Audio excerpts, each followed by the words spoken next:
Good day guys! Isa nga pala to sa mga piyesa na gustong-gusto kong gawin kasi parang nalilibang talaga ako kapag gumagawa ako ng ganito. Pero sa pagkakataon na 'to, magfi-freehand muna tayo. Gamit ang pentel pen, guguhitan ko muna yung pinakasentro nung paglalapatan ng tattoo.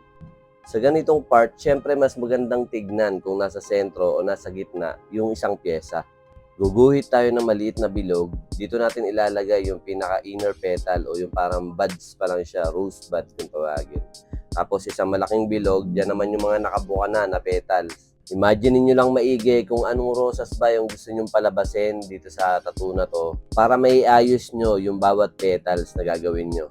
At syempre habang gumagawa kayo ng ganitong klaseng design, marami pang pwedeng magbago. Habang gumagawa ka kasi parang marami pang naglalaro sa isip mo na gusto mo ganito gawin sa petals, gusto mo nakatiklop, yung mga dahon kung saan mo ilalagay, kung saan siya magiging balanse, ipoposisyon mo siya ng maayos. Marami pang pwedeng magbago habang ginagawa mo siya. Kasi wala ka namang binabasihan o kinokopyahan. Kaya malaya kang gawin na mabago pa yung ibang parte. Yung pinakita kong kulay ng ink kanina, yun yung mga kulay na gagamitin natin dito sa piyesa na to. Tapos kung mapapansin nyo, nag-bloodline na ako nung ibang detalye. Kasi sa mga ganitong klaseng freehand, importante yung pagba-bloodline.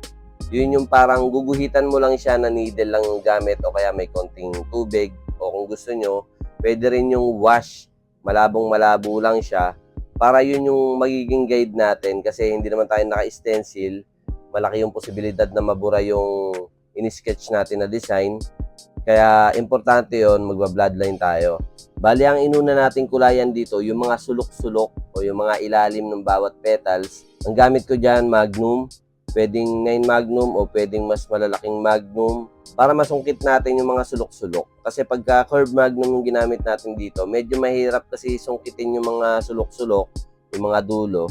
Tapos, ang ginamit natin dyan na kulay, meron tayong dyan black, meron din tayong brown na may mix ng wash para medyo dark yung dating niya.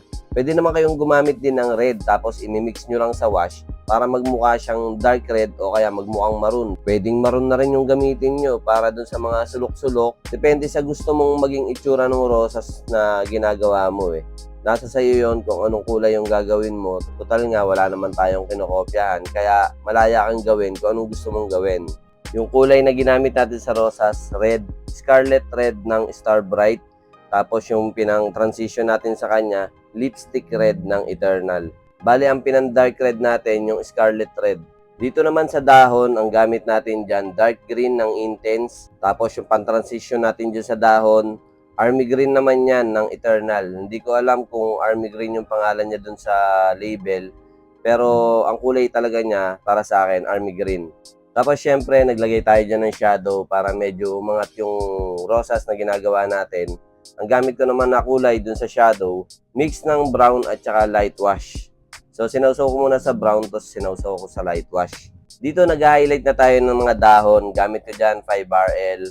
Pwede rin kayong gumamit ng Magnum pagka mag-highlight kayo ng mga maninipis na parang linya. Pwede rin po Magnum gamitin nyo sa mga ganong kailangang i-highlight. Halimbawa, mga balahibo ng leon, ng tigre.